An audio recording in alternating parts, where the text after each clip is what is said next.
विद्यार्थी मित्र हो, आजच्या तासामध्ये आपण कर्मचारी प्रशासन या पेपरला सुरुवात करत आहोत.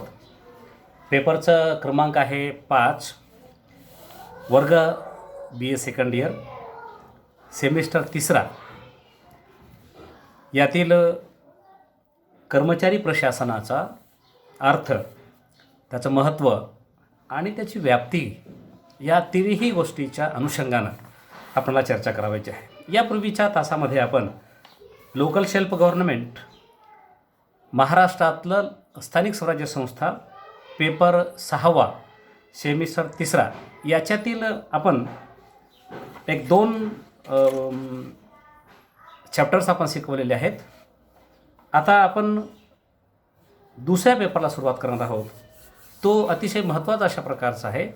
लोकप्रशासनामध्ये कर्मचाऱ्यांचं योगदान हे अतिशय महत्त्वाचं आहे. हे सगळं जगानं आता मान्य केलेलं आहे. अलीकडच्या काळामध्ये अतिशय गुंतागुंतीचं प्रशासन झालेलं आहे. लोककल्याणकारी राज्याची संकल्पना स्वीकारण्यामुळं तर कर्मचारी प्रशासनावर अतिशय मोठ्या प्रमाणामध्ये लोड निर्माण झालेला आहे, कामाचा ताण निर्माण झालेला आहे. अलीकडच्या काळामध्ये कर्मचाऱ्यांची संख्या आणि कामाचं स्वरूप जर बघितलं तर आपल्याला असं दिसून येते की ते व्यस्त प्रमाण आहे असल्याचं दिसून येतं. कारण वरचेवर वाढणारी लोकसंख्या आणि लोकांना परवडत येणाऱ्या सगळ्या ज्या सेवा सुविधा आहेत आणि त्या सेवा सुविधा, उदाहरणामध्ये आरोग्याच्या सेवा आहेत, शिक्षणाच्या सेवा आहेत, रस्त्याच्या सेवा आहेत, परिवहनाच्या सेवा आहेत, अशा वेगवेगळ्या प्रकारच्या सेवा देत असताना वाढलेल्या लोकसंख्येला ही सेवा देण्याचं काम वेगवेगळ्या कर्मचाऱ्याच्या माध्यमातून केलं जात असते. परंतु अलीकडच्या काळामध्ये पाहतो आपण की कर्मचाऱ्यांची भरतीच बंद झालेली आहे आणि त्याच्यामुळं असलेल्याच कर्मचाऱ्यावर मोठ्या प्रमाणामध्ये ताण निर्माण झालेला आहे. प्रसंगी एक काम आज होण्याच्या ऐवजी किती अनेक दिवस त्याला लागू लागलेले आहेत आणि म्हणून कर्मचारी प्रशासनाचं जे महत्त्व आहे हे अतिशय मोठ्या प्रमाणामध्ये वाढत चालल्याचं आपल्याला दिसून येतं. कर्मचारी प्रशासनाला एका वेगळ्या नावानं देखील आता ओळखण्यात येऊ लागलेलं आहे. ह्युमन रिसोर्स डेव्हलपमेंट किंवा मानव संसाधन विकास असंही या नावानं ओळखल्या जाऊ लागलेलं आहे. म्हणजे याचा अर्थ काय की HRD म्हणजे ह्युमन रिसोर्स डेव्हलपमेंट. H म्हणजे ह्युमन म्हणजे मानव, म्हणजे मानवाचं जे रिसोर्स आहे, मानवातील जे रिसोर्स आहे ते किती आहे आणि कधी ते विकसित होऊ शकेल आणि विकसित झालेलं जे असे संसाधन आहे ते कोणत्या कोणत्या कामासाठी उपयोगाला येईल हे आपल्याला काही सांगता येत नाही. प्रत्येक माणसाकडे असलेली जी कौशल्यता, प्रत्येक माणसाकडे असलेली बुद्धिमत्ता, प्रत्येक व्यक्तीकडे असलेली एक कार्यक्षमता ही वेगवेगळ्या प्रकारची असते. बऱ्याच वेळा असं आपल्याला दिसून येतं की त्या कर्मचाऱ्याकडे सुप्त गुण असतात. त्या सुप्त गुणांचा विकास करणं, त्याच्यामध्ये असलेले जे रिसोर्सेस आहेत, ते संसाधन आहे, हे संसाधन विकसित करणं हे अतिशय महत्त्वाचं असतं. म्हणून कर्मचारी प्रशासनाला कर्मचाऱ्यांच्या विविध हिताचं काम तर करावं लागतंच, परंतु कर्मचाऱ्याच्या वतीनं जनतेच्या हिताचे वेगवेगळ्या प्रकारचे कार्य करण्याकरिता त्यांच्यामध्ये असलेली जी काही ताकद आहे, जी ऊर्जा आहे, ती ऊर्जा विकसित करणं देखील अतिशय महत्त्वाचं आहे. म्हणून एक लॉर्ड नॉर्थ ब्रूक या नावाच्या विचारवंतानं असं सांगितलं की झाड विकसित करा आणि मग झाडाचे आपोआपच आपणाला बेनिफिट मिळू शकतात. उदाहरणामध्ये झाडापासून आपल्याला काय मिळणार आहे? पहिल्यांदा सावली मिळणार आहे. ते लहान असो की मोठा असो ते सावली मिळणार आहे आणि त्याच्यापासून फळं आणि फुलं मिळणार आहेत. याचबरोबर त्या झाडापासून ऑक्सिजन मिळणार आहे. ह्या सगळ्या गोष्टी कधी मिळतील? जेव्हा ते झाड विकसित होईल तरच आपल्याला हे साध्य करता येऊ शकतं. तशाच पद्धतीनं लॉर्ड नॉर्थ ब्रूक यांना कर्मचाऱ्याच्या बाबतीमध्ये ही संकल्पना मांडली किंवा कर्मचारी प्रशासनाला किंवा कर्मचाऱ्यांना जर डेव्हलप केलं, त्याच्यामध्ये असलेलं जे संशोधन जर आपण विकसित केलं तर आपोआपच त्याच्यापासून मिळणारे वेगवेगळ्या प्रकारचे जे फायदे आहेत हे फायदे जनतेला मिळू शकतात. मग ते कोणतेही असतील. कारण आज लोकप्रशासन हे जन्मण्याच्या अगोदरपासून ते मृत्यूनंतर देखील काम करताना आपल्याला दिसून येतं. आणि ह्या लोकप्रशासनामध्ये आहेतच कोण? लोकप्रशासनामध्ये अर्थातच कर्मचारी वर्ग तो 4th क्लासपासून ते सुपर 1 क्लासपर्यंत असलेले अनेक प्रकारचे कर्मचारी याच्यामध्ये असल्याचं आपल्याला दिसून येतं. आणि म्हणून आजकालच्या काळामध्ये कर्मचाऱ्यांना सेवक वर्ग या नावानं देखील ओळखल्या जात असतं. तसं तर आता नरेंद्र मोदी साहेबांनी सांगितलं की सगळे सेवक आहेत देशातले, राजकीय लोक देखील सेवक आहेत आणि कर्मचारी देखील सेवक आहेत. आणि म्हणून कोणीही आपल्या मालकाची भूमिका बजावता कामा नये. राजकारण असो की मग कर्मचारी असो, ती मालकाची भूमिका बजावता कामा नये. परंतु प्रत्यक्षामध्ये असं आपल्याला दिसतं की जनता ज्या वेळेला त्यांच्याकडे जाते, ज्या वेळेला त्यांच्याकडे पोहोचते विविध कामासाठी, त्यावेळेला त्यांची भूमिका मात्र सेवकांची असल्याचं आपल्याला दिसून येत नाही. राजकारणी लोकांची देखील आज काय म्हणायला लागलेले आहेत, परंतु राजकारणी लोकांची सेवकांची भूमिका कधीच नाही, ते तर मालकापेक्षाही अतिशय मोठे असल्याचं आपल्याला दिसून येते. सामान्य माणूस त्याच्यासमोर गेल्यानंतर तर अगदी कसल्याही प्रकारचा प्रतिसाद देऊ शकत नाहीत. म्हणजे याचा अर्थ असा आहे की लोकप्रतिनिधी, लोकांचे जरी प्रतिनिधी असले आणि जनतेचे जरी सेवक असले तरी परंतु प्रत्यक्षामध्ये चित्र मात्र हे वेगळ्या प्रकारचं असल्याचं आपल्याला दिसून येते. हळूहळू ही जबाबदारी, अर्थात ही सगळी त्यांची नैतिक अशा प्रकारची जबाबदारी असते. म्हणून मला जनतेचा सेवक होण्याची संधी मिळालेली आहे. मला जे काही मिळणारं माझं मानधन आहे किंवा मला मिळणारं जे दर महिन्याला जे वेतन आहे, हे वेतन म्हणजे जनतेच्या पैशातूनच मला मिळू लागलेलं आहे. ही भूमिका त्याच्या डोक्यामध्ये किंवा त्याची नैतिक जर भूमिका, नीतिमत्ता जर जागृत झाली तर खऱ्या अर्थानं ते जनतेचे कामं करण्यासाठी पुढाकार घेऊ शकत असतात. आणि म्हणून कर्मचारी प्रशासनाच्या वतीनं करण्यात येणारे प्रत्येक कार्य, आपण घरच्या बाहेर जेव्हा पडतो त्यावेळेला आपण कर्मचारी प्रशासनाशी किंवा लोकप्रशासनाशी अटॅचमेंट होत असतो. बाहेर जेव्हा पडतो त्यावेळेला मग बस आहे, बाहेर जेव्हा पडतो त्यावेळेला मग कोणतंही वाहन आपल्याला धरून जावं लागत असतं. दवाखान्यामध्ये जाताना, शाळेमध्ये जात असताना, ऑफिसमध्ये जात असताना, वेगवेगळ्या ठिकाणी कोणत्याही डिपार्टमेंटला जा की your attachment is towards the personnel. आणि म्हणून कर्मचाऱ्याशी आपलंही वर्तन कशा पद्धतीचं असलं पाहिजे आणि कर्मचाऱ्यांचं वर्तन देखील जनतेशी कशा प्रकारचं असलं पाहिजे, याची जरी काही आदर्श अशा प्रकारची नियमावली असली तरी प्रत्यक्षामध्ये ही नियमावली दोघांनीही पाळत असताना दिसत नाही. बऱ्याच प्रकारचं आपल्याला असं दिसून येतं की जनता ही कर्मचाऱ्यांना मारहाण करेपर्यंत, तोंडाला काळे लावेपर्यंत किंवा त्याच्या वेगवेगळ्या प्रकारचे कृत्य करण्यापर्यंतची भूमिका करत असताना दिसते. हे देखील त्याने समजून घेतलं पाहिजे किंवा हे असं का झालेलं आहे.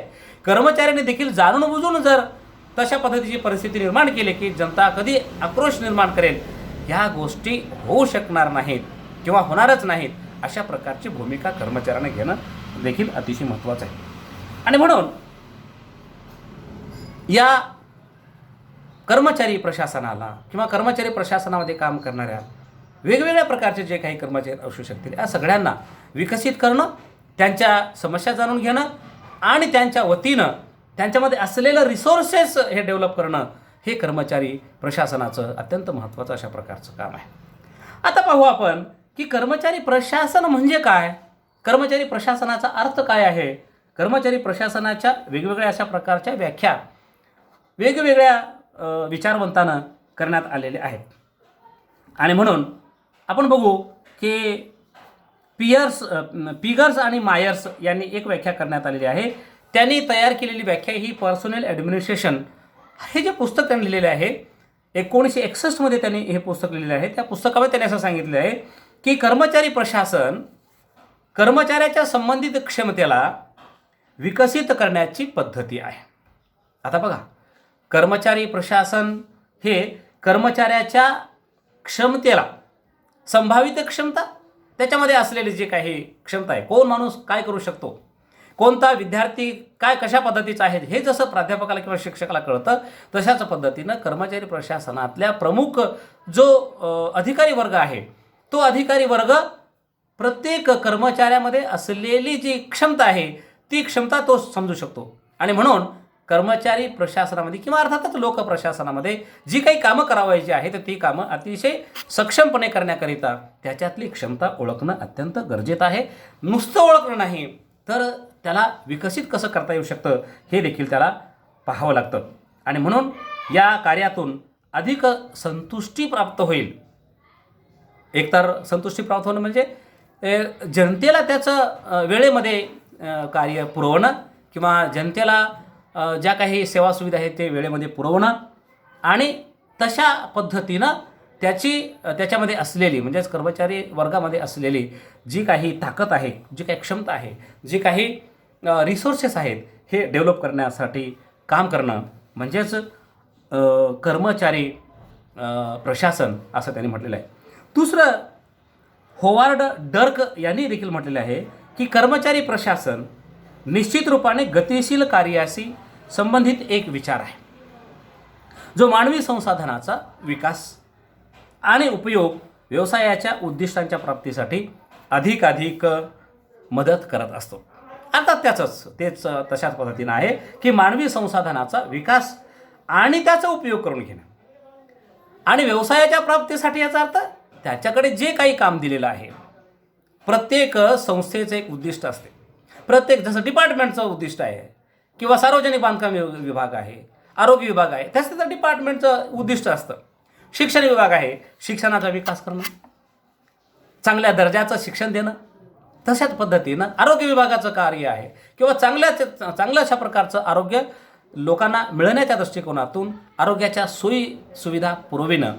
हे जसं प्रत्येक डिपार्टमेंट आहे त्या डिपार्टमेंटचं कार्य अतिशय चांगल्या पद्धतीनं जर झालं तर लोकांना त्याचा चांगल्या पद्धतीनं बेनिफिट होऊ शकतो. म्हणून त्या क्षेत्रामध्ये किंवा त्या डिपार्टमेंटमध्ये काम करणाऱ्या कर्मचाऱ्यामध्ये असलेले जे काही संसाधन आहे, कर्मचाऱ्यामध्ये असलेली जी काही क्षमता आहे ती डेव्हलप करणं महत्त्वाचं आहे. आणि म्हणून मार्शल ई डिमॉक यांनी देखील सांगितलेलं आहे की बाबा कर्मचारी प्रशासन अशा प्रशासकीय प्रक्रियाचं नाव आहे ज्याच्याद्वारे कर्मचाऱ्यांची नियुक्ती आणि रोजगार उद्दिष्टांचे नियमन तसेच परिवर्तन केले जाते. आता या मार्शल डिमॉकनं सांगितलेलं आहे किंवा कर्मचाऱ्यांची नियुक्ती करणं. आता अर्थात कर्मचाऱ्यांची नियुक्ती करण्याचं काम हे वेगवेगळ्या प्रकारच्या आयोगाला देण्यात आलेलं आहे. अर्थात केंद्रीय पातळीवर UPSC काम करते, तर राज्याच्या पातळीवर त्या राज्य लोकसेवा आयोग निर्माण करण्यात आलेला आहे. जसं महाराष्ट्रामध्ये महाराष्ट्र लोकसेवा आयोग आहे, तसं आंध्र लोकसेवा आयोग आहे, उत्तर प्रदेशामध्ये उत्तर प्रदेश लोकसेवा आयोग. असा लोकसेवा आयोग, केंद्रीय लोकसेवा आयोग आणि राज्य लोकसेवा आयोगाच्या माध्यमातून त्याचबरोबर वेगवेगळ्या प्रकारचे बँक रिक्रुटमेंट आहे ते बँकेचं काम करत असतात, रेल्वेचं रिक्रुटमेंट आहे ते रेल्वे बोर्ड काम करत असते, स्टाफ सिलेक्शन कमिशन आहे ते स्टाफ सिलेक्शन कमिशन काम करत असते, पोस्टाचं आहे ते पोस्ट खातं काम करत असते. म्हणजे कर्मचाऱ्यांची नियुक्ती करण्याचं काम आणि रोजगार उद्दिष्टांचं नियमन केल्यानंतर परिवर्तन करणं. आता कशामध्ये परिवर्तन करायचं आहे? हे परिवर्तन समाजामध्ये परिवर्तन करायचं आहे. कारण कर्मचारी प्रशासन हे समाज परिवर्तनाचं देखील एक साधन आहे. कारण आज असलेला समाज आणि उद्या कशा पद्धतीचा समाज निर्माण करायचा आहे, जसं जसं काळ हा आधुनिक बनत चाललेला आहे तशा पद्धतीच्या सेवा देखील आपल्याला जनतेला द्याव्या लागत असतात. आणि म्हणून प्राचीन काळामध्ये असलेला समाज, मध्ययुगीनमध्ये असलेला समाज आणि आधुनिक काळामध्ये असलेल्या समाजामध्ये खूप मोठ्या प्रमाणामध्ये बदल असल्याचं दिसून येतं. अर्थातच साधनसामुग्री, अर्थातच त्याला मिळणाऱ्या सेवा सुविधा आणि ह्या बदलत्या काळामध्ये कम्प्युटरला एके काळामध्ये खूप मोठ्या प्रमाणामध्ये विरोध केला जात होता. आज कम्प्युटर घराघरामध्ये आलेला आहे. म्हणजे त्याचा अर्थ असा की परवाच मोबाईल बँकिंगच्या संदर्भामध्ये देखील असंच होतं किंवा मोबाईल बँकिंगनं अनेक चुका पहिल्यांदा होत होत्या किंवा डायरेक्ट पैसे न वापरता ऑनलाईन पद्धतीचा व्यवहार मोठ्या प्रमाणामध्ये केलं पाहिजे असंही म्हणलं जात होतं. आणि त्याच्यामुळं झालं काय की अलीकडच्या काळामध्ये ज्या काही विविध अशा प्रकारच्या ज्या संकल्पना येऊ लागल्या आहेत, जे काही कार्य येऊ लागलेलं आहे, काही बदल होऊ लागलेला आहे, ह्या बदलाला सामोरे जाणारे कर्मचारी वर्ग कर्मचारी प्रशासनामध्ये असण्याची गरज आहे. नाहीतर मग मी पहिल्यासारखंच मी लिहित बसतो किंवा ते टाईपरायटिंगवर टाईप करत राहतो. हा काळ आता संपत झालेला आहे. म्हणून त्याच्यामध्ये असलेलं आज प्रत्येकाने आता कम्प्युटर शिकलेला आहे आणि कम्प्युटरच्या माध्यमातून काम करू लागले आहेत. म्हणजे याचा अर्थ की त्याच्या अंतर्गत जी काही कॅपॅसिटी होती ती कॅपॅसिटी आता डेव्हलप करण्याचं काम कर्मचारी प्रशासनाला करावं लागलेलं आहे. आणि म्हणूनच हे सगळं चित्र आता आपल्याला बघायला मिळू लागलेलं आहे. आणि म्हणून त्या समाजाचं परिवर्तन करायचं असेल तर आपल्यामध्येही परिवर्तन करून घ्यावं लागत असतं. हे सगळ्या गोष्टी करणं कर्मचारी प्रशासनाचं आहे. म्हणून कर्मचारी प्रशासनाचं जे काम आहे, कर्मचारी प्रशासनाचं जे अर्थ म्हणतो आपण की कर्मचारी प्रशासनाला ह्या सगळ्या गोष्टी कराव्या लागत असतात. एडविन फिलिपो यांनी देखील कर्मचारी प्रशासनाच्या बाबतीमध्ये म्हटलेलं आहे, सेवक वर्ग प्रशासन कार्य करणारे लोक, सेवक वर्ग प्रशासन कार्य करणारे लोक अर्थात कर्मचाऱ्यांच्या कार्यसंपन्नतेला नियोजित, संघटित, निर्देशित तसेच नियंत्रित करते.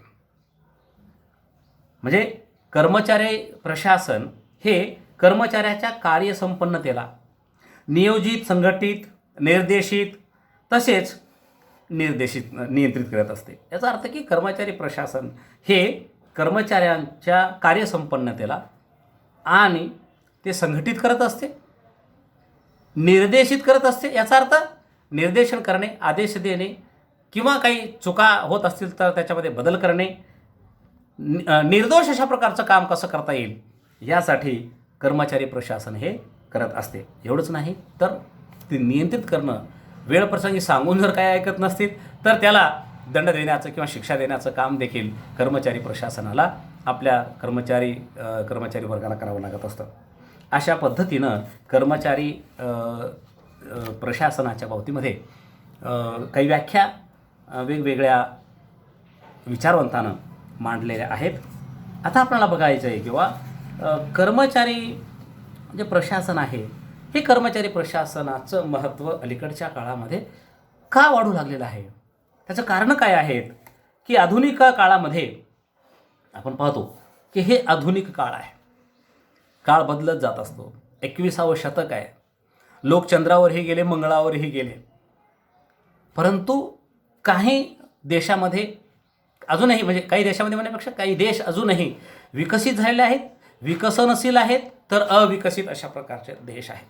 परंतु त्यांना बदलण्याचं काम कर्मचारी वर्गाला करावं लागत असतं. राजकारणी लोक किंवा राजकीय लोक हे जरी देशाला बदलण्यासाठी वेगवेगळ्या प्रकारचं निर्णय जरी घेत असले तरी परंतु प्रत्यक्षामध्ये त्याची अंमलबजावणी करून जनतेपर्यंत पोहोचवण्याचं काम मात्र लोकप्रशासनाला अर्थातच कर्मचारी प्रशासनाला करावं लागत असतं. म्हणून आधुनिक कल्याणकारी शासन व्यवस्थेमध्ये राज्याच्या जबाबदारीची पूर्तता प्रशासनाच्या माध्यमातूनच होत असते. एकूणच लोकप्रशासनाचे स्वरूप तसेच कार्यक्षेत्र व्यापक आणि अतिशय गुंतागुंतीचे गंभीर स्वरूपाचे आहे, यात कसल्याही प्रकारची शंका नाही. आणि हे वरच्यावर होत चाललं. मी मगाशी सांगितल्याप्रमाणे की एकीकडे प्रशासनाचं कार्य अतिशय गुंतागुंतीच होऊ लागलेलं आहे, अतिशय जटिल होऊ लागलेलं आहे, अतिशय व्यापक होऊ लागलेलं आहे, अतिशय मोठ्या प्रमाणामध्ये बदलत असताना दुसरीकडे अलीकडच्या काळामध्ये आपण पाहतो की कर्मचाऱ्यांची भरती मात्र अतिशय धीम्या गतीनं चालू आहे. तुम्हाला एक उदाहरण म्हणून सांगतो की आम्ही प्राध्यापक आहे. आपण प्राध्यापक क्षेत्रामध्ये शिकवण्याच्या क्षेत्रामध्ये, टीचिंग क्षेत्रामध्ये काम करत असताना महाविद्यालयीन पातळीवर कर्मचाऱ्यांची भरती गेल्या 20 वर्षापासून अतिशय धीम्या गतीनं चालू आहे. नव्हे तर असलेल्या कर्मचाऱ्यांना किंवा प्राध्यापक आणि शिक्षक लोकांना त्यांना सेवानिवृत्ती कसं करता येईल, VRS कसं देता येईल अशा प्रकारचं शासन बघायला लागलेलं आहे. आपण आता जे ऑनलाईनचं शिक्षण देऊ लागलेलं आहे, कदाचित उद्याच्या काळामध्ये हाच व्हिडिओ दुसरीकडे पाठवून दिला किंवा दुसऱ्यांनी तयार केलेला व्हिडिओ, एखाद्या दुसऱ्या प्राध्यापकाने तयार केलेला जो व्हिडिओ आहे तो मग पाठवून दिला दुसरीकडे, अशा पद्धतीनं जर होत गेलं तर विद्यार्थी आणि शिक्षकांची कधीच भेट होणार नाही. महाविद्यालये ओस पडतील, शाळा ओस पडतील, अशा प्रकारची परिस्थिती देखील आता येण्यासारखी निर्माण झालेली आहे. म्हणून कमी कर्मचाऱ्यावर अधिकाधिक कशा पद्धतीचं काम करता येऊ शकतं असंही सरकार म्हणजे विचार करू लागले आहे. म्हणून या सरकारच्या प्रवृत्तीला जनतेने मोठ्या प्रमाणामध्ये विरोध करणं गरजेचं आहे. अजूनही लोकांना म्हणजे विरोध कशाला करावं, कशासाठी करावं हेही कळालं नाही. म्हणून कर्मचारी मोठ्या प्रमाणामध्ये, भारतासारख्या देशामध्ये लोकसंख्या मोठ्या प्रमाणामध्ये वाढलेली आहे, त्याच प्रमाणामध्ये जर रोजगारांची संख्या वाढली तरच लोक या ठिकाणी म्हणजे परिवर्तन होईल त्यांच्यामध्ये. सामाजिक परिवर्तन होईल, शैक्षणिक परिवर्तन होईल, राजकीय परिवर्तन होईल, आर्थिक परिवर्तन होईल. अशा वेगवेगळ्या पद्धतीनं ते विकास झाल्यानंतर त्या त्या क्षेत्रामध्ये त्यांचं परिवर्तन होईल. अन्यथा परिवर्तन म्हणजे काही जादूची कांडी नाही. म्हणून राजकारणी जे लोक आहेत ते राज्य पातळीवरचे असतील की केंद्रीय पातळीवरचे लोक असतील, यांना लोकांनी अगदी थोडंसं विचार न करता, आता सध्याच्या काळामध्ये कसं आहे की राजकारणी लोक त्यांना किंवा काही फुकट अशा प्रकारचे पैसे देऊ लागले. ठीक आहे, शेतकऱ्यांना काही पैसे, कर्ज माफीची संकल्पना दरवर्षी चालूच असते. ह्या गोष्टी महत्त्वाच्या जरी वाटत असल्या तरी परंतु एक कर्मचारी त्यांच्या घरामध्ये जर झाला, एका कुटुंबामध्ये एक जर कर्मचारी झाला तर त्याचं पेमेंट हे जवळजवळ 40 ते 50 हजारापर्यंत एका कर्मचाऱ्यांचं पगार आहे. म्हणून 2,000 रुपयेला ते कधीही म्हणजे याचना करणार नाही. किंवा पीक विमा मिळेल काय किंवा पिकाच्या संदर्भामध्ये कर्ज मिळेल काय याच्यावर देखील तो लक्ष करणार नाही. कारण कुटुंब चालवण्याची त्याच्याकडे खूप मोठी ताकद असते. आणि म्हणून या गोष्टीकडे अतिशय महत्त्वपूर्ण लक्ष जनतेनं देणं अतिशय गरजेचं आहे. आता कर्मचारी प्रशासनाचं महत्त्व अजून वाढायला लागलेलं आहे. त्याचं कारण आहे किंवा कर्मचारी प्रशासनाच्या वतीनं मानवाची सेवा केली जात असते, जनतेची सेवा केली जात असते. आता जनतेचं कार्य तर म्हणजे कमी होत नाही. वरचेवर लोकसंख्या वाढू लागली. जशी लोकसंख्या वाढू लागली तसे शहरामध्ये छोटे अशा प्रकारचे कुठेही झोपडपट्टी वसतील. त्या झोपडपट्ट्याचा उद्याच्या काळामध्ये अद्ययावत होतील, पुन्हा नंतर दुसऱ्या झोपडपट्ट्या निर्माण होतील. गावं वाढू लागलेली आहेत, शहरं तर वाढणारच आहेत. रोजगाराच्या संधी ह्या गावामध्ये नाहीत, म्हणून शहरामध्ये काहीही काम करण्याकरिता बेरोजगार त्या ठिकाणी जाऊ लागलेले आहेत. 2014 पासून लोकांना खूप मोठी अपेक्षा होती किंवा आता काँग्रेसचं सरकार गेलं आणि भाजपचं सरकार आलेलं आहे. आता भाजपचं सरकार आल्यानंतर त्यांनी अशा पद्धतीची काही लोकांच्या अपेक्षांना त्यांनी एक चालना दिली होती किंवा लोकांच्या मनामध्ये काय आहे किंवा कर्मचारी वर्ग मोठ्या प्रमाणामध्ये वाढला पाहिजे, 2 कोटी रोजगार दरवर्षी आम्ही निर्माण करू वगैरे अशा प्रकारच्या काही 15 लाख रुपये तुमच्या खात्यावर देऊ अशा पद्धतीच्या काही आश्वासनं सरकारनं दिली होती. अर्थातच ह्या गोष्टी झाल्या नाहीत आणि ह्या गोष्टी शक्यही नव्हत्या. परंतु कर्मचारी वर्ग वाढवण्याच्या दृष्टिकोनातून मात्र कोणत्याही सरकारनं उपाययोजना करणं गरजेचं आहे. कारण बेरोजगारांची संख्या भारतासारख्या देशामध्ये खूप मोठ्या प्रमाणामध्ये आहे. दररोज लोकसंख्या वाढू लागलेली आहे. त्याचे हातं चालत नसतील तर पोट मात्र निश्चित चालत असते आणि पोटाला चालवण्यासाठी हातं काही ना काही काम करावं लागत असतं.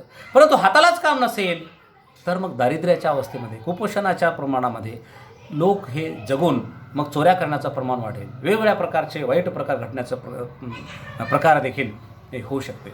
आणि म्हणून पहिलं कर्तव्य आहे मानव सेवा करत असताना या देशातल्या बेरोजगार लोकांना रोजगार कसं मिळेल, त्याच्या पोटापाण्याचा प्रश्न कसा मिटेल हे पहिलं कोणत्याही सरकारनं बघणं गरजेचं आहे.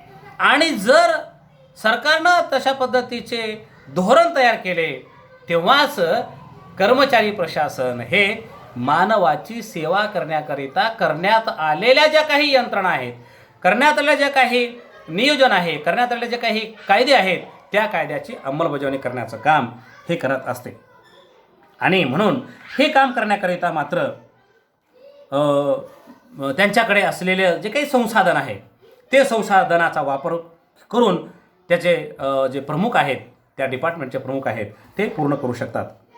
म्हणजे रुग्णालयातील रोग्याची सेवा करण्याचं काम असेल किंवा महाविद्यालयामध्ये, शाळामध्ये नैतिक मूल्याचं शिक्षण देण्याचं काम असेल, लोकांच्या पुनर्वसनाचं काम असेल, लोकांच्या अडचणी किंवा समस्या दूर करण्याचं काम असेल, हे सगळे कामं कर्मचाऱ्याच्या वतीनंच केल्या जात असते. आणि म्हणून सरकारचं धोरणात्मक जे निर्णय आणि त्या धोरणात्मक निर्णयानुसार अतिशय चांगल्या पद्धतीनं त्याची अंमलबजावणी करून लोकांना त्या सेवा तत्पर पुरवण्याचं काम कर्मचारी प्रशासनालाच करावं लागत असतं. आणि म्हणून कर्मचारी प्रशासनाचं महत्त्व हे अलीकडच्या काळामध्येच नाही तर अगदी प्राचीन काळापासून, अतिप्राचीन काळापासून ते आजपर्यंत हे वाढत चालल्याचं आपल्याला दिसून येतं. आता तर लोककल्याणकारी राज्याची संकल्पना स्वीकारली. स्वातंत्र्याच्या नंतर सरकार हे आता खूप वेगळ्या पद्धतीने विचार करू लागलेलं आहे. हे लोकांचं प्रत्येक काम जे आहे हे सरकारचं कार्य आहे असं लोकांना वाटू लागलं आहे. इवन आपल्या घरासमोर जी नाली आहे, आपल्या घरासमोर जे रस्ता आहे, हे देखील साफ करण्याचं काम ते आमचं नाही. हे काम मग ते ग्रामपंचायतीचं असेल, ते नगरपालिकेचं असेल, नगरपंचायतीचं असेल, अशी भावना लोकांची झालेली आहे. आणि या भावनेला देखील आपण सकारात्मक कशा पद्धतीने करता येईल हे देखील कर्मचारी वर्गानं त्यांना समजून सांगण्याची गरज आहे. अर्थातच कर्मचारी वर्ग तर काम करतच असतात, तरी देखील आपलीही काही कर्तव्य आहेत, मूलभूत कर्तव्य देखील आहेत. ती कर्तव्य देखील करणं जनतेनं अतिशय महत्त्वाचं आहे. आणि म्हणून the public and the personnel go hand in hand. त्यांच्या दोघांमध्ये कोऑर्डिनेशन, समन्वय असणं अतिशय गरजेचं आहे. नाही तर मग त्याचा जो नुकसान आहे, त्याचं जे त्याला काय म्हणू की रस्त्याच्या समोर असलेलं जे दुर्गंधी आहे, त्या दुर्गंधीचा सामना त्या संबंधित लोकांनाच करावा लागत असतो. म्हणून इतकी दुर्गंधी वाढेल इथंपर्यंत नगरपालिकेनं किंवा ग्रामपंचायतीनं काम म्हणजे वाट पाहायची नाही. परंतु छोट्या छोट्या गोष्टी आहेत किंवा इकडचा कचरा तिकडं टाकायचा नाही. आपण कचराकुंडी ज्या ठिकाणी आहे किंवा ज्या ठिकाणी आपल्याला शक्य आहे त्या ठिकाणी आपण कचरा टाकून देणं हे देखील आपली नैतिक अशा प्रकारची जबाबदारी म्हणजे जनतेची आहे. आणि म्हणून मानवसेवा करत असताना कर्मचाऱ्यांना वेगवेगळ्या अशा प्रकारचे कार्य करून जनतेची सेवा म्हणजेच मानवाची सेवा ही करावी लागत असते. दुसरं एक महत्त्वाचं घटक आहे ते म्हणजे योग्य कर्मचाऱ्यांची भरती करण्याचं काम देखील कर्मचारी प्रशासनाला करावं लागत असतं. अर्थातच ट्रेंड असलेला, बुद्धिमान असलेला, गुणवत्ता संपन्न अशा प्रकारचा कर्मचारी वर्ग नेमणं हे कर्मचारी प्रशासनाचं पहिलं काम आहे. एखादा म्हणजे ज्याच्याकडे गुणवत्ताच नाही, ज्या व्यक्तीकडे कार्यक्षमताच नाही, अशा व्यक्तीला जर आपण नेमलं तर त्या व्यक्तीला, त्या कर्मचाऱ्याला किती दिवस म्हणून सांगत बसणार. तो स्वयंस्फूर्तीनं स्वयंचलित होणं गरजेचं आहे. आणि अशाच कर्मचाऱ्यांना कर्मचारी प्रशासनाच्या माध्यमातून अर्थात वेगवेगळ्या जे काही युनिट्स आहेत, जे काही आयोग आहेत, त्या आयोगाच्या माध्यमातून कर्मचाऱ्यांची भरती करणं हे अत्यंत गरजेचं आहे. त्यांना संघटनेमध्ये टिकवणं देखील फार गरजेचं आहे. काम करत असताना त्याला प्रेरणा मिळेल अशा प्रकारचं काही प्रशासनाच्या वतीनं काम करावं लागत असतं. दरवर्षी त्याला जसं इन्सेंटिव्ज मिळत असतात, त्याला इन्क्रिमेंट मिळणं किंवा त्याला बक्षीस मिळणं किंवा केलेल्या कामाचं कौतुक करणं हे देखील जसं की पाठीवर थाप फक्त द्या आणि फक्त पुढे व्हा असं म्हटल्यानंतर जसं तो प्रेरित होतो आणि अतिशय मोठ्या उत्साहानं काम करत असतो, तशाच पद्धतीनं कर्मचारी प्रशासनातील वरिष्ठ अधिकाऱ्याकडून काम करून घ्यावं लागत असतं. काम करत असतात प्रत्येक कर्मचारी वर्ग, परंतु हे काम करून घेण्याची देखील कला त्याच्याकडे असणं अतिशय गरजेचं असतं. दुसरं अजून एक महत्त्वाचं भाग आहे, घटक आहे की ज्याच्यामुळं कर्मचारी प्रशासनाचं महत्त्व हे वाढायला लागलेलं आहे. आता कर्मचारी प्रशासनाला अजून काय करावं लागत असतं किंवा मानव संसाधन, ज्याला मी आताच म्हटल्याप्रमाणे किंवा मानवामध्ये, व्यक्तीमध्ये अर्थातच कर्मचारी वर्गामध्ये असलेलं जे संसाधन आहे, जे रिसोर्स आहे, त्या रिसोर्सचं विकास करणं. आता जसं किंवा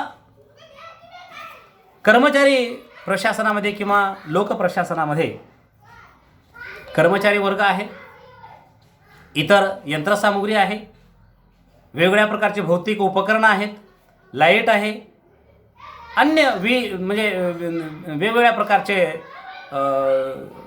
यंत्र आहेत, जिथं टेलिफोन आहे, स्कॅनर आहे, झेरॉक्स आहे, टेबल खुर्ची आहे, फॅन आहेत, AC आहे, वगैरे अशा प्रकारच्या ज्या गोष्टी आहेत, या सगळ्या गोष्टीला आपण भौतिक साधनं म्हणतो. परंतु या साधनाचा योग्य पद्धतीनं वापर करायचा आहे आणि योग्य पद्धतीनं वापर करून जनतेच्या ज्या काही समस्या आहेत, जनतेच्या रुटीन समस्या असतील किंवा अचानक निर्माण झालेल्या समस्या असतील, कधी कधी अचानक समस्या निर्माण होत असतात. कारण मानवनिर्मित आणि निसर्गनिर्मित अशा प्रकारच्या काही समस्या वारंवार निर्माण होत असतात. प्रत्येक सीझनमध्ये, उन्हाळ्यामध्ये वेगळ्या प्रकारचं तापमानामुळे लोक मरण्याची दाट शक्यता असते, हिवाळ्यामध्ये थंडीनं गारठून काही भागामध्ये, अर्थात सगळीकडे नाही, काही भागामध्ये थंडीनं गारठून किंवा बर्फामध्ये अडकून लोकांना त्याचं परेशानी होत असते किंवा मरत असतात. पावसाळ्यामध्ये अधिक पाऊस जर झाला किंवा नदी नाल्यांना पूर आला किंवा महापूर आला, अशाही वेळेला खूप मोठ्या संकटांना तोंड द्यावं लागत असतं आणि त्या संकटामध्ये काही लोकांचं मृत्यू होत असतो. याचबरोबर लाईटनिंग होत असते, ज्याला आपण वीज पडणे म्हणतो. हे यामुळे देखील म्हणजे आकस्मिक ह्या घटना घडलेल्या असतात, ह्या निसर्ग निर्मित अशा प्रकारच्या आहेत. आणि याचबरोबर बॉम्बस्फोट घडवणे, वेगवेगळ्या प्रकारचे काही कृत्य जे आहेत, जे मानवनिर्मित आहेत, आग लावणे, बॉम्बस्फोट घडवणे किंवा अपघात होईल अशा प्रकारची परिस्थिती निर्माण होणे, ह्या सगळ्या गोष्टी काही मानवनिर्मित असतात. आणि ह्या सगळ्या गोष्टीतून बाहेर काढण्यासाठी कर्मचारी प्रशासनाला त्या ठिकाणी पोहोचावं लागत असतं. कारण दुसरं कोणीही पहिल्यांदा पोहोचत नाही, तर फोन कोणाला येत असतो, तहसीलदार आहे, कलेक्टर आहे, पोलीस प्रशासन आहे, हे पहिल्यांदा त्या ठिकाणी होत असतात. राजकीय लोक तर नंतर ते सांत्वन करण्यासाठी जात असतात, आपण बघत असतो. आणि म्हणून it is the first duty to the personnel to reach there and to solve the problems. हे काम पहिल्यांदा त्यांना करावं लागत असतं. आणि म्हणून यंत्रसामुग्री आहे की वेगवेगळ्या प्रकारचं भौतिक साधने असताना देखील प्रत्येक कर्मचाऱ्यामध्ये असलेलं जे संसाधन आहे, त्याच्यामध्ये असलेली जी ताकद आहे, जी सुप्त स्वरूपामध्ये आहे, ती संसाधन म्हणजे बाहेर येणं, यासाठी कर्मचारी प्रशासनाला कार्य करावं लागत असतं. आणि त्यातूनच वेगवेगळ्या प्रकारचे जे विकास हे होण्यासाठी म्हणजे सोयीचं जाऊ शकतं. आणि दुसरं एक आता आपल्याला एका गोष्टीकडे बघू आपण, की ज्याच्यामुळं कर्मचारी प्रशासनाचं महत्त्व हे वाढत असताना दिसू लागलं आहे, की विकसनशील देश, विकसित देश आणि मागास राहिलेले देश, जे अविकसित म्हणून, विशेषतः विकसनशील देशामध्ये कर्मचारी प्रशासनाचं किंवा कर्मचारी वर्गाचं अतिशय मोठं योगदान असल्याचं आपल्याला दिसून येतं. प्रत्येक देशामध्ये जात आहे, धर्म आहे, वंश आहे, लिंग आहे, भाषा आहे, हे सगळे म्हणजे समस्या किंवा ह्या सगळ्या गोष्टी असल्याचं आपल्याला दिसतं. आणि प्रत्येक ठिकाणी वेगवेगळ्या लोकांची प्रवृत्ती ही वेगवेगळ्या प्रकारची असते. एवढंच नाही तर भ्रष्टाचार आहे, स्वार्थ आहे, ह्या सगळ्या गोष्टी संबंधित देशामध्ये असतात. आणि जर एखादा देश धर्माच्या नावावर मोठं म्हणजे त्याला काय म्हणू की अवडंबर माजवत असेल, धर्माच्या नावावर, जातीच्या नावावर जर आंदोलनं निर्माण होत असतील, तर त्या देशामध्ये काय होईल की अर्थातच विकास हा अतिशय स्लो पद्धतीने होत राहील. म्हणून कर्मचारी वर्गांना ह्या सगळ्या गोष्टीबरोबरच त्यांना समजावणं, अर्थातच काय बघतो आपण की धर्माच्या नावावर एखादं काही इश्यू निर्माण झाला, भारतामध्ये हिंदू आणि मुस्लिम या दोन धर्मीयामध्ये नेहमीच काही ना काहीतरी असे संघर्ष होताना दिसत असते. कारण या दोन धर्मामध्ये नेहमीच काही ना काही राजकारणी लोक असतील किंवा त्यांचे धर्माचे काही लोक एकमेकाच्या विरोधामध्ये बोलत असतात. त्या बोलण्याच्या म्हणजे निषेध करण्याकरिता रस्त्यावर आंदोलने केले जात असतात. जिथं आंदोलन आहे त्या ठिकाणी पोलीस उभा राहावा लागत असतो, पोलिसांना तिथं संरक्षण द्यावं लागत असतं. म्हणजेच या सगळ्या गोष्टीमुळं देशाचा विकास होईल का? कारण देशाची म्हणजे कर्मचारी प्रशासनाची ताकद ही चांगल्या कामाकडे गेलं पाहिजे. अननेसेसरी जर असे वेगवेगळ्या प्रकारचे जर प्रश्न निर्माण होत असतील, मानवनिर्मित प्रश्न निर्माण होत असतील, तर मात्र हे या लोकांचं, कर्मचारी वर्गाचं जे संसाधन आहे, जे काही रिसोर्सेस आहेत, ते चुकीच्या कामासाठी वापरल्या जाऊन देशाच्या विकासासाठी त्याचा उपयोग होऊ शकत नाही. आणि म्हणून विकसनशील देशामध्ये कर्मचारी प्रशासनाची किंवा कर्मचारी वर्गाची अतिशय महत्त्वाची भूमिका आहे. ह्या सगळ्या समस्या कशा सोडवता येतील यावर देखील कर्मचारी प्रशासनातील वरिष्ठ अधिकाऱ्यांनी चर्चा करून त्याच्यावर तोडगा काढण्याचं काम देखील ह्या करत असतात. दुसरा एक महत्त्वाचा भाग असा आहे की सरकारी धोरण, वेगवेगळ्या प्रकारच्या योजना आणि कायद्याची अंमलबजावणी करण्याचं काम देखील अर्थातच कर्मचारी प्रशासनाला करावं लागत असतं. कर्मचारी प्रशासनाच्या माध्यमातूनच सरकारचे धोरण, योजना असतील, कायद्याची अंमलबजावणी हे शक्य होऊ शकतं. सरकारनं अनेक काही म्हणजे धोरणं निर्माण करू शकतात, अनेक योजना जाहीर करू शकतात, की काही महामानवांच्या नावानं देखील काही योजना सुरू करत असतात. त्या योजनांचं प्रत्यक्षामध्ये जनतेपर्यंत पोहोचवणं हे गरजेचं आहे.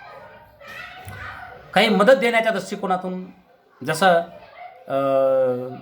अटल बिहारी वाजपेयी यांच्या नावानं अटल योजना सुरू करण्यात आलेली आहे. इंदिरा गांधीच्या नावानं इंदिरा निवास योजना अशा पद्धतीने सुरू करण्यात आलं होतं. राजीव गांधीच्या नावानं किंवा आता सध्या दीनदयालच्या यांच्या नावानं सुरू करण्यात आलेल्या वेगवेगळ्या प्रकारच्या ज्या काही योजना आहेत, त्या योजना जनतेला किंवा असहाय्य असलेल्या नागरिकांना काही प्रमाणामध्ये मदत मिळू शकते का, आणि ही मदत त्या जनतेपर्यंत पोहोचवण्याचं काम करणं हे कर्मचारी प्रशासनाचं अतिशय महत्त्वाचं कार्य आहे. आणि म्हणून त्याची अंमलबजावणी करणं अतिशय महत्त्वाचं काम आहे. ते जोपर्यंत चांगल्या पद्धतीने होऊ शकत नाही तोपर्यंत सरकारच्या कोणत्याही योजना ह्या अतिशय चांगल्या पद्धतीनं अंमलबजावणी केल्या जाऊ शकत नाही. डॉक्टर बाबासाहेब आंबेडकरांनी राज्यघटना या देशाला दिली आणि देत असताना त्यांनी सांगितलं की ही आपल्या देशाची जी राज्यघटना आहे ती अतिशय आदर्श अशा प्रकारची राज्यघटना आहे. परंतु या राज्यघटनेचे जे उद्या किंवा भविष्यामध्ये राज्यघटनेचे अंमलबजावणी करणारे जे लोक जर लायक नसतील तर ही कितीही चांगल्या प्रकारची राज्यघटना असली, आदर्श असली तरी परंतु तिचा काहीही उपयोग होणार नाही, अशा प्रकारचं स्टेटमेंट डॉक्टर बाबासाहेब आंबेडकरांनी ज्या वेळेला 1950मध्ये या देशाला सुपूर्द केली त्याच वेळेला हे स्टेटमेंट त्यांनी करण्यात आलं होतं. याचाच अर्थ असा की राज्यघटनाची अंमलबजावणी करणारे लोकप्रतिनिधी संसदेमध्ये बसले आहेत किंवा ते सत्ताधारी आहेत, ते लोक जर याला चांगल्या पद्धतीनं म्हणजे उपयोगात आणलं नाही तर देखील खूप मोठा नुकसान होऊ शकतो. आणि त्यांनी तयार केलेले जे धोरणं आहेत त्याची योग्य पद्धतीनं अंमलबजावणी नाही केली तर प्रत्यक्ष जनतेला त्याची झळ म्हणजे सोसावी लागते. आणि म्हणून सरकारी धोरण किंवा योजना असतील किंवा कायद्याची अंमलबजावणी करायचं असेल तर देखील कर्मचारी प्रशासनावर अवलंबून राहावं लागत असतं. कर्मचारी प्रशासनाची भूमिका, नैतिक मूल्य, नीतिमत्ता हे अतिशय महत्त्वाचं आहे. आणि दुसरं की आधुनिक राज्याचं जे स्वरूप आहे आता खूप व्यापक झालेलं आहे. आणि नुसतं व्यापक नाही तर ते गुंतागुंतीचं देखील झालेलं आहे. अशा गुंतागुंतीच्या परिस्थितीमध्ये कर्मचारी हा अतिशय बुद्धिमान असला पाहिजे. परंतु गेल्या अनेक दिवसापासून आपण म्हणतो की सरकारनं सगळे काही कामं करत असते. सगळे काही कामाबरोबरच कर्मचाऱ्यांची ज्या पद्धतीनं नियुक्ती करायला पाहिजे होती, कर्मचारी नियुक्ती करण्यासाठी काही आयोग आहेत, त्या आयोगाच्या माध्यमातून न करता प्रत्यक्षामध्ये सरकारच हस्तक्षेप करून लॅटरलच्या नावावर केंद्रीय सचिवालयामध्ये डायरेक्ट IASचा दर्जा देऊन सेंट्रल गव्हर्नमेंट, मोदीजीच्या काळामध्ये सेंट्रल गव्हर्नमेंट हे डायरेक्ट म्हणजे औद्योगिक क्षेत्रामध्ये असलेले असतील किंवा खाजगी क्षेत्रामध्ये असलेले अशा लोकांना डायरेक्ट IASचा दर्जा देऊन त्यांचा अनुभवाचा फायदा प्रशासनाला मिळतो या नावाखाली त्याला लॅटरल अशा प्रकारचं नाव देण्यात आलेलं आहे. त्या लॅटरलच्या नावाखाली UPSC पास न होणाऱ्या कर्मचाऱ्यांना देखील IASचा दर्जा देऊन या देशामध्ये एक वेगळ्या प्रकारची लूट पद्धती ज्या वेळेला जशा प्रकारची होती की आपल्या अमेरिकेमध्ये लूट पद्धती होती त्याच पद्धतीनं अशा प्रकारची काही महत्त्वाची पद्धत लुटण्याचं काम आता राजकारणी लोकांच्या वतीनं चालू झालेलं आपल्याला दिसून येतं. हे अतिशय गंभीर आहे.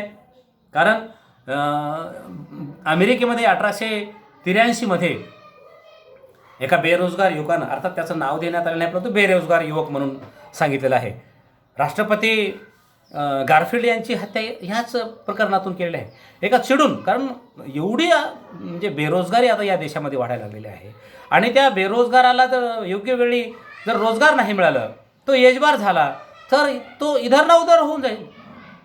आणि अशा उच्च शिक्षित असलेल्या बेरोजगाराला हाताला काम नाही मिळालं, त्याच्या योग्य पद्धतीचं योग्य जर हे कार्य नाही मिळालं, पद मिळालं नाही, नोकरी नाही मिळाली, तर तो चिडून जाईल, तो काहीही करेल.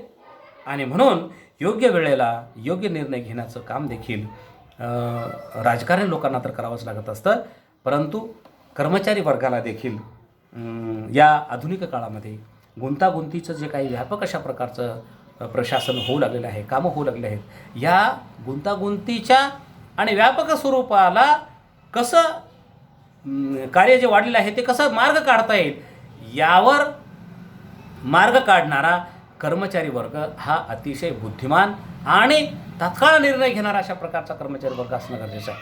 आणि म्हणून आधुनिक राज्याचं गुंतागुंतीचे स्वरूप हे देखील आणि ते गुंतागुंतीचं स्वरूप अतिशय चांगल्या पद्धतीनं सोडवण्याचं काम देखील कर्मचारी वर्गाला करावं लागत असतं. म्हणून आजकालच्या काळामध्ये आणि येणाऱ्या काळामध्ये देखील कर्मचारी प्रशासनाचं महत्त्व हे अत्यंत महत्त्वाचं आहे असं मला म्हणतं.